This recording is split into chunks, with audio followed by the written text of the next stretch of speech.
Hello my dear दोस्तों, कैसे हो सब मजे में। चलो ग्रेट। अब स्टूडेंट्स, आपकी रिक्वेस्ट पर मैं लेकर आई हूँ आज हमारा सबसे ज्यादा important, one of the most important revisionary session which is of value of supply. आप सबकी बहुत सारे डाउट्स क्वेरीज आ रही थी कि मैम एक बार वैल्यू ऑफ सप्लाई की रिविजन नहीं हो पा रही, हम जो है कंफ्यूज हो रहे हैं। ठीक है, तो आपकी यहाँ सारी कंफ्यूजन्स को ना मैं यहाँ पर स्टूडेंट 10 to 15 मिनट्स में खत्म करने वाली हूँ। मतलब देखो, मैंने आपके लिए इस वैल्यू ऑफ सप्लाई को 4 पेजेस में कंक्लूड कर दिया। Yes, only in 4 pages. आपको सिर्फ ये 4 पेज पढ़ने और कुछ नहीं देखना। उसके बाद आप वैल्यू ऑफ सप्लाई का मुश्किल से मुश्किल क्वेश्चन भी कर लेना। You will be able to solve it, that's my guarantee to all of you. Okay, so let's start the revision. Same pages मैंने आपको ऑलरेडी रेगुलर क्लास में भी प्रोवाइड करवाए थे, लेकिन जिन स्टूडेंट्स ने मेरा रेगुलर सेशन नहीं देखा, आप यहाँ से भी इन पेजेस को कर सकते हो। हाँ, ये पीडीएफ मिलेगी क्या? अरे डेफिनेटली मिलेगी। ठीक है, आप नीचे मैंने अपनी ऐप डिस्क्रिप्शन में ऐप का लिंक दिया हुआ है, इंस्टॉल कर लो। फ्री स्टडी मटेरियल के सेक्शन में you will get it's notes. Okay, let's start it. Value of supply में स्टूडेंट, इस चैप्टर को ना मैंने आपका 4 पार्ट्स में डिवाइड कर दिया है। कौन कौन से 4 पार्ट्स हैं? पहला पार्ट रहता है जहां पर आपने सप्लाई करी है किसी अनरिलेटेड पर्सन को and where the price is the sole consideration. It mean आपने ये नहीं कहा 10,000 रुपये दे देना, 2,000 रुपये जो है आप मेरा ये वाला काम कर देना, नहीं। Where price that is money is the sole and sole consideration. देखो ना, अगर वो अनरिलेटेड है plus price is the sole consideration, मतलब कहीं से भी घपलेबाजी का चांस नहीं है। Yes, so what shall be the value of supply? जिस वैल्यू पर ट्रांजेक्शन करी है, that is section number 15 subsection number 1 transaction value. अब स्टूडेंट्स, मैंने आपको बताया था फ्रेंड्स कि सबसेक्शन 1 में इंक्लूजन्स होती हैं। कितनी इंक्लूजन्स थी मैम? 5 इंक्लूजन। रिवाइज कर लेंगे। पहला मैंने आपको बोला था अगर किसी भी प्रकार का कोई भी टैक्स है but other than the GST वाला पार्ट, क्योंकि जीएसटी तो लगाना है, तो वो सभी टैक्सेस इसमें इंक्लूड होंगे। सेकंड मैंने आपको बोला था कि अगर कोई भी थर्ड पार्टी पेमेंट है, इट मीन्स अगर रेसिपिएंट ने, जिसने गुड्स या सर्विसेज रिसीव करे हैं, उसने क्या किया, जो डायरेक्ट सप्लायर को 10,000 दिए और सप्लायर के कहने पर किसी को 2,000 दिए। ठीक है, तो it means the third party payments made by recipient in relation to that supply, जिसको किसने पे करना था? सप्लायर ने पे करना था, तो ये 2,000 रुपये भी ऐड हो जाएंगे। इसमें सबसे इंपॉर्टेंट बात क्या बोली थी मैंने, क्या मार्क करवाया था? But that payment must be in relation to supply only. Clear? याद आ गया? तो टोटल 12,000 हो जाएगा। थर्ड मैंने आपको बताया था अगर कोई भी इंसिडेंटल एक्सपेंसेस है, एंसेलरी एक्सपेंसेस है, लाइक उसने कहा है भाई यहाँ पर आप सामान दे आना, इसके लिए कुछ एक्स्ट्रा भरा होगा, वो सब भी ऐड होंगे। फिर अगर किसी भी प्रकार की कोई भी सब्सिडी रिसीव हुई है which is directly relinked to that supply, तो वो भी ऐड होगी। लेकिन कौन सी 2 सब्सिडीज ऐसी हैं जो कभी भी कंसिडरेशन में इंक्लूड नहीं होती? कौन सी थी? अगर सेंट्रल गवर्नमेंट या स्टेट गवर्नमेंट से सब्सिडी मिली है तो वो कभी भी इंक्लूड नहीं होगी। उसके अलावा किसी कंपनी ने, एनजीओ ने, लोकल गवर्नमेंट ने, किसी ने भी सब्सिडी दी है तो that will be included. Last but not the least point of section 15 subsection 2 revisionary session है, तो मैं थोड़ी सी स्पीड अपनी फास्ट रख रही हूँ। ठीक है, ओके। सो और क्या होगा, अगर किसी ने भी इंटरेस्ट, लेट फी, पेनल्टी किसी भी तरीके की लगाई है, लेकिन रीजन होना चाहिए क्योंकि पर्सन ने पेमेंट लेट करी है, तो वो भी इसमें ऐड होगा। Okay, done. सेक्शन 15 सबसेक्शन 2 भी यहाँ होता है ओवर। 3 मिनट हुए अभी तक, आप सेक्शन 15 सबसेक्शन 1 कर चुके हो, सबसेक्शन 2 कर चुके हो, तभी मैंने कहा था कम टाइम में बहुत सारी रिविजन करेंगे आज। ओके, अच्छा, अब एक बात और, 2 सबसेक्शन कर लिए हैं, कुछ तो देखो। वीडियो अच्छी लग रही है तो लाइक कर दो, कमेंट कर दो, जल्दी से कमेंट बॉक्स में बताओ कि आपको रिवीजन कितनी अच्छे से समझ आ रही है। ठीक है, और यस, अपने फ्रेंड्स के साथ भी इसको जरूर शेयर कर देना। ओके, चलो फिर अब स्टार्ट करते हैं स्टूडेंट्स हम exclusions from value under section 15। ये सब सेक्शन 3 है, इसको करेक्ट कर लो। सब सेक्शन 3 कौन कौन से ऐसे पार्ट हैं जो कि वैल्यू से एक्सक्लूड रहेंगे? मैम 2 पार्ट एक्सक्लूड रहेंगे। कौन से वाले? कौन से वाले? अरे डिस्काउंट वाले। मतलब कि आपको मैंने बोला था अगर आपको डिस्काउंट में ये चेक करना है कि वो जो डिस्काउंट है वो प्री सप्लाई डिस्काउंट है या फिर एट द, यानी वो डिस्काउंट जो है वो बिफोर और at the time of supply है, सप्लाई से पहले या सप्लाई के टाइम पर दिया है, या फिर वो पोस्ट सप्लाई है। अगर तो स्टूडेंट्स वो बिफोर और at the time of supply है तो यस वो एक्सक्लूड होगा। डिस्काउंट का पैसा, हाँ, तो आपको 10,000 की चीज़ 8,000 में मिली, क्या फिर भी 10,000 पे GST लगना चाहिए? नहीं ना, तो उसको कंसिडरेशन में इंक्लूड नहीं करेंगे। But if it is post supply discount तो आपको क्या चेक करना होता था मैम? अगर वो पोस्ट सप्लाई डिस्काउंट है तो 2 कंडीशंस फुलफिल होनी चाहिए थी। पहली क्या है, वो जो प्राइस है, वो जो डिस्काउंट की बात है, वो at the time of supply पता होनी चाहिए थी। यस, यानी उसका कुछ ना कुछ लिंकेज वहां होना चाहिए था। सेकेंड, उस पर जो ITC रेसिपिएंट ने लिया होगा वो प्रोपोर्शनेट ITC रिवर्स कर दिया उसने, ठीक है। अगर दोनों कंडीशन सेटिस्फाई हो रही है तो इन दैट केस वो डिस्काउंट की वैल्यू जो है वो माइनस रहेगी, अदरवाइज इंक्लूड रहेगी, ठीक है। याद आ गया? अच्छा, अगर ऐसा कोई डिस्काउंट है जो कि जब उसने सप्लाई करी तब पता ही नहीं था, बाद में फोन करके बोल रहा है मैं आपको डिस्काउंट दूंगा, तो इन दैट केस अगर वो उस टाइम पर एग्जिस्ट नहीं करता था तो फिर आप उस डिस्काउंट को माइनस नहीं कर सकते, वो ऐड ही रहेगा। क्लियर? डन? सो यहाँ कंप्लीट होता है section number 15, subsection 1, subsection 2 and subsection 3 only and only in the 6 minutes. Okay, so जिसने वीडियो लाइक नहीं करी जल्दी से लाइक कर दो। यस। अच्छा, साथ ही साथ मैंने आपके बहुत सारे मल्टीपल चॉइस क्वेश्चंस आप वहाँ पर ऐप पर जाकर चेक करो, फ्री टेस्ट के सेक्शन में आप उनको भी अटेम्प्ट कर सकते हो। It is going to boost your confidence for sure. Okay, अच्छा, उसके बाद जब भी बात टैक्सेस की आती है तो क्या ध्यान रखना है कि इनकम टैक्स का जो TCS होता है, ठीक है, जो कार के टाइम पे हमारा लगता है, वो टैक्स नहीं होता, वो एक सिर्फ इंटरिम लेवी होती है जो लास्ट में जाके वापस मिल जाती है, तो उसको इंक्लूड नहीं करना। अब नेक्स्ट हमारे पास आता है, अगर सप्लाई हमने किसी रिलेटेड पर्सन को करी है, यानी कि ऐसी वाली सप्लाई जिन पे कुछ अलग रूल्स लगेंगे। फर्स्ट, अगर रिलेटेड पर्सन को करी है। सेकंड, जहां पर प्राइस सोल कंसिडरेशन नहीं है, चाहे अनरिलेटेड को करी हो but price is not the sole consideration, मतलब घपलेबाजी का चांस है। थर्ड, जो कि नोटिफाइड सप्लाईज है, नोटिफाइड सप्लाईज जैसे कि लॉटरी वगैरह की हो गई, ठीक है। तो ऑन ऑल दोज केसेस हमारे पास वैल्यूएशन रूल्स लगेंगे। अब जरा वैल्यूएशन रूल स्टार्ट करें। ये तो पहला वैल्यूएशन रूल हमारे पास है रूल नंबर 27। ये कब लगता है, क्या पढ़ाया था मैंने? जब कंसिडरेशन जो है वो सिर्फ और सिर्फ पैसे में नहीं है, मतलब उसमें कुछ ना कुछ आपने एक्सचेंज पार्ट लगा दिया, बार्टर सिस्टम लगा दिया, कुछ भी। सो इन दैट केस आपको कुछ अलग देखना पड़ेगा, वो रहेगा हमारा रूल 27। रूल 27 ने आपको एक सीक्वेंस बताई थी। कौन सी सीक्वेंस? सबसे पहले चेक करोगे कि ओपन मार्केट वैल्यू क्या चल रही है। अगर ओपन मार्केट वैल्यू नहीं आ रही तो आपको ये चेक करना होगा इन द सेकेंड केस कि ये जो इसने हमको नॉन मॉनेटरी कंसिडरेशन दी है, इसकी मॉनेटरी वैल्यू कितनी है, मतलब टोटल मॉनेटरी वैल्यू आपको देखनी है। थर्ड, वो भी नहीं है, चलो ठीक है। थर्ड, लाइक काइंड, उसके जैसी काइंड और क्वालिटी, उसके जैसे वाले सामान की जिसकी काइंड और क्वालिटी सेम अलाइक होनी चाहिए, सेम जैसी होनी चाहिए, उसकी वैल्यू देख लो। कुछ भी नहीं है, so we don't have any other option. Go to rule number 30। क्या था?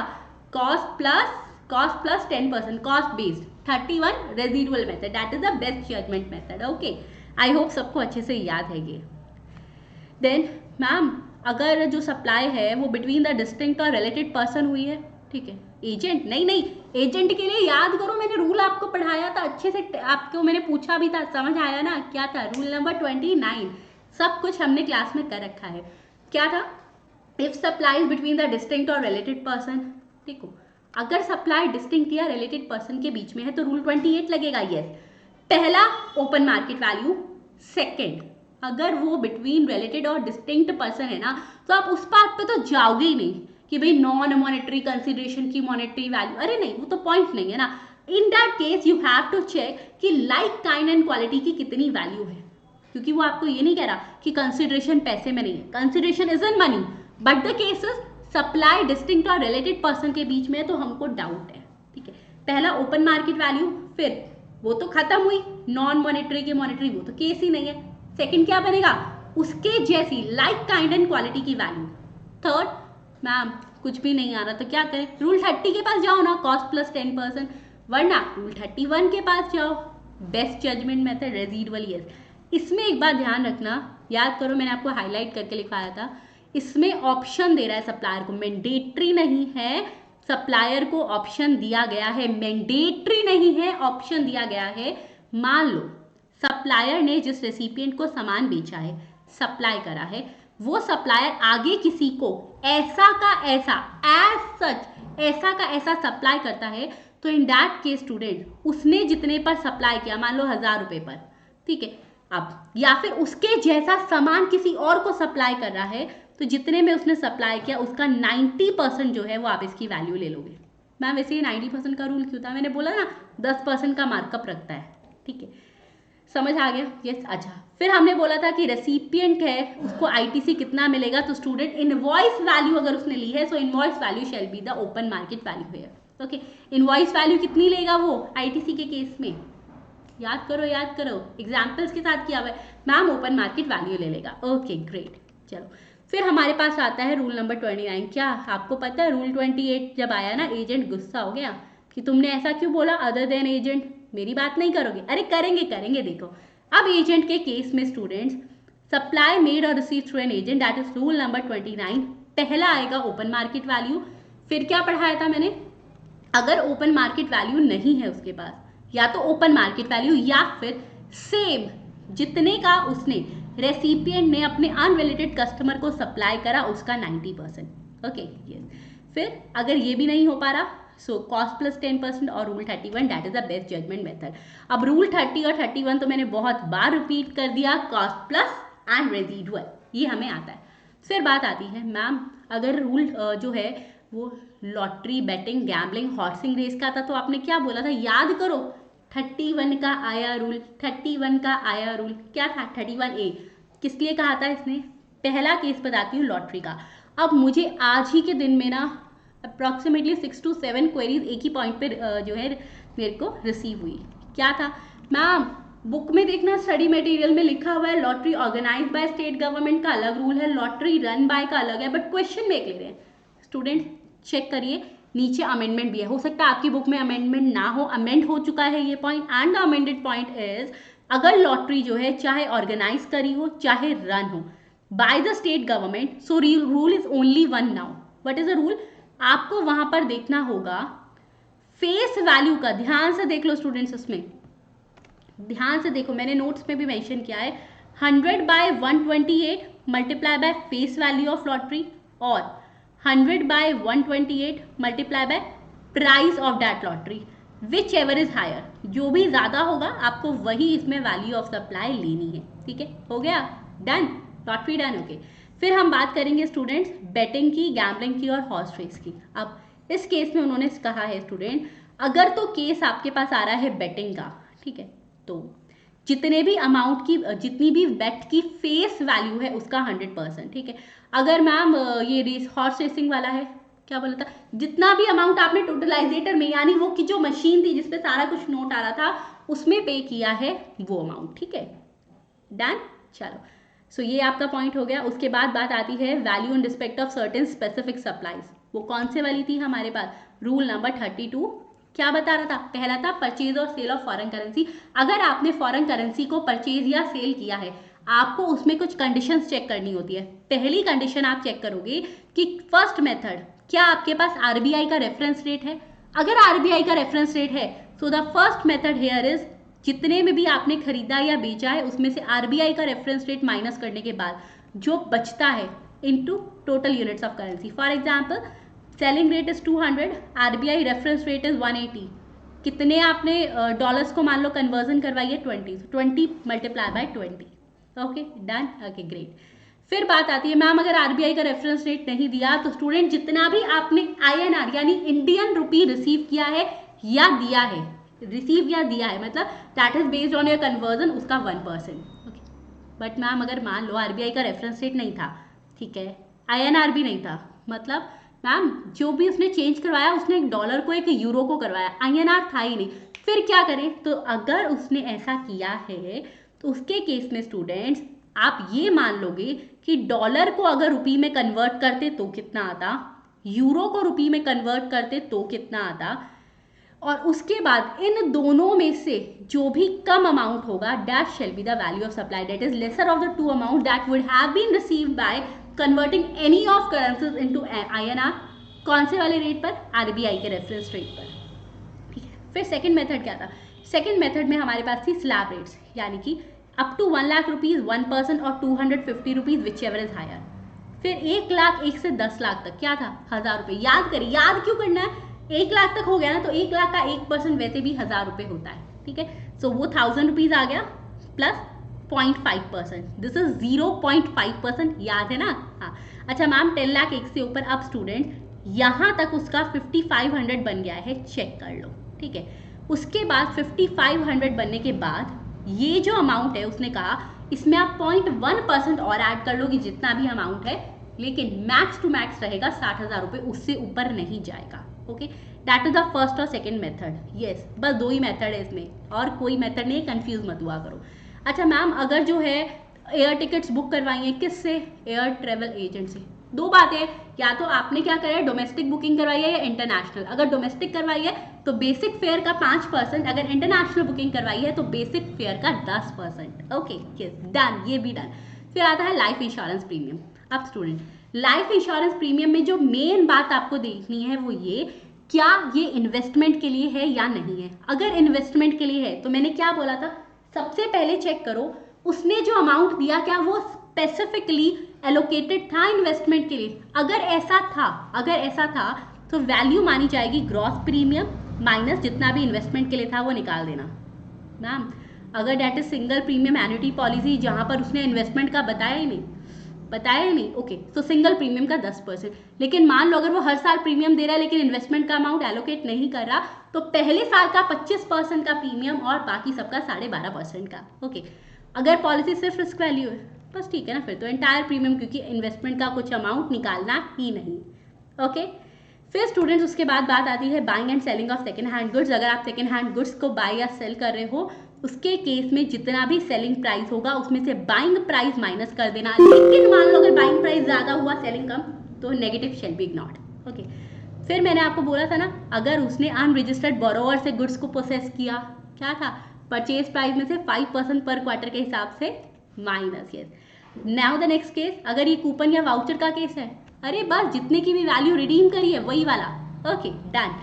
अगर मैम नोटिफाइड सर्विसेज हैं, अगर स्टूडेंट नोटिफाइड सर्विसेज कोई भी हुई है between the distinct person and it is without consideration, so value shall always be nil, but याद रखना उसका आईटीसी अवेलेबल होना चाहिए। सब बातें हमने बहुत अच्छे से की हुई हैं। नाउ द रूल नंबर 33, अगर supply as a pure agent करा है, प्योर एजेंट मतलब जितने में खरीदा उतने में दिया, कुछ अपना नहीं कमाया, एज अ प्योर एजेंट, ठीक है, इलेक्ट्रिसिटी बिल लेकर दे दिया, कुछ नहीं है, तो उस केस में स्टूडेंट जो भी उसने कॉस्ट इंकर्ड करी है वो प्योर एजेंट बनने के लिए उसको माइनस कर दो, उसमें उसका अपना कुछ नहीं बना।